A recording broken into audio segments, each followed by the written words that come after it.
ज़्यादा पूजा पाठ करने वाले लोग ज़्यादा दुखी क्यों रहते हैं? बहुत बार ऐसा देखने को मिलता है, जो ज़्यादा भगवान का पूजा पाठ करता है वही सबसे ज़्यादा दुखी होता है। जबकि कोई नास्तिक आदमी जो भगवान को नहीं मानता, कभी पूजा पाठ नहीं करता, कभी संतों का संग नहीं करता, वह सबसे ज़्यादा सुखी जीवन जीता है।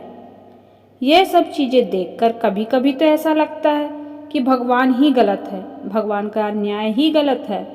यह कोई कहानी नहीं है, ऐसा हर किसी के साथ होता है। चलिए आज मैं आपको इसके पीछे का एक कारण बता देती हूँ। आखिर क्यों भगवान को मानने वाला व्यक्ति सबसे ज़्यादा दुखी होता है? एक गुरु के दो चेले थे, दोनों ही पढ़े लिखे विद्वान थे। दोनों में फ़र्क सिर्फ इतना था, एक भगवान को मानने वाला था और दूसरा भगवान को ना मानने वाला नास्तिक था। एक ऐसा था जहाँ पर भगवान की कथा होती थी, जहाँ सत्संग होता था, जहाँ भजन होता, वहाँ दौड़ के चला जाता और भगवान की पूजा पाठ करने लगता। दूसरा शिष्य इन सब चीज़ों से काफ़ी दूर था। वह शराब पान भी करता था। सारी बुरी आदतें दूसरे शिष्य में थीं। एक दिन क्या हुआ, एक शिष्य शराब पीकर अनाप शनाप बोलते हुए रास्ते में पैदल चलते हुए अपने घर को जा रहा था।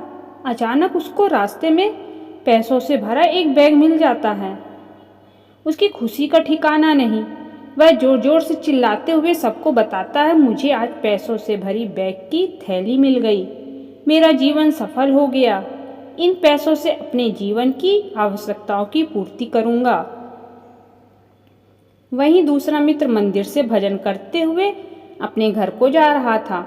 अचानक उसकी पैर में एक बड़ी कील चुभ जाती है, रक्त निकलने लगता है।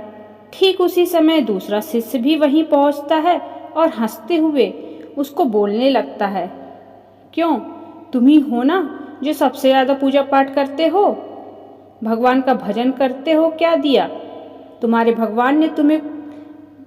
मुझे देखो, मैं कभी मंदिर नहीं गया, मैंने कभी कोई काम अच्छा नहीं किया, मेरे घर में भगवान का मंदिर भी नहीं है, मैंने कभी अपने घर में सत्यनारायण का कथा नहीं कराया, भगवान के सामने कभी माथा नहीं टेका, फिर भी मैं कितना संपन्न हूँ, अमीर हूँ, मेरे पास पैसों की कोई कमी नहीं है, सबसे ज़्यादा सुखी जीवन में ही जी रहा हूँ।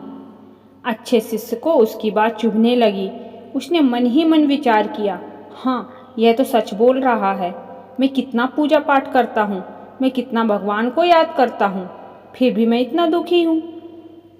और वह कुछ नहीं करता, फिर भी कितना सुखी है।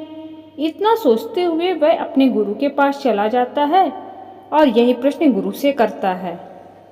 गुरु जी मुस्कुराते हुए बोले, भगवान जो करते हैं अच्छे के लिए ही करते हैं, जिसकी जैसी योग्यता होती है उसको उसी के अनुसार फल देते हैं।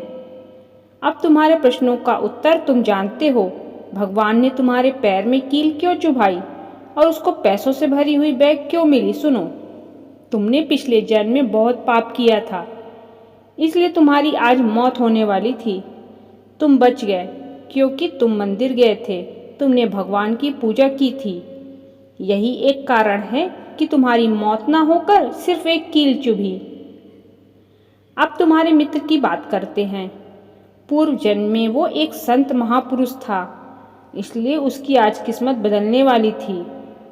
करोड़ों की संपत्ति का मालिक बनने वाला था, मगर इस जन्म में उसने कोई भी अच्छा काम नहीं किया, इसलिए पूर्व जन्म के फल के अनुसार उसको थोड़े पैसे ही मिले, जबकि वो अरबों की संपत्ति का मालिक बनने वाला था।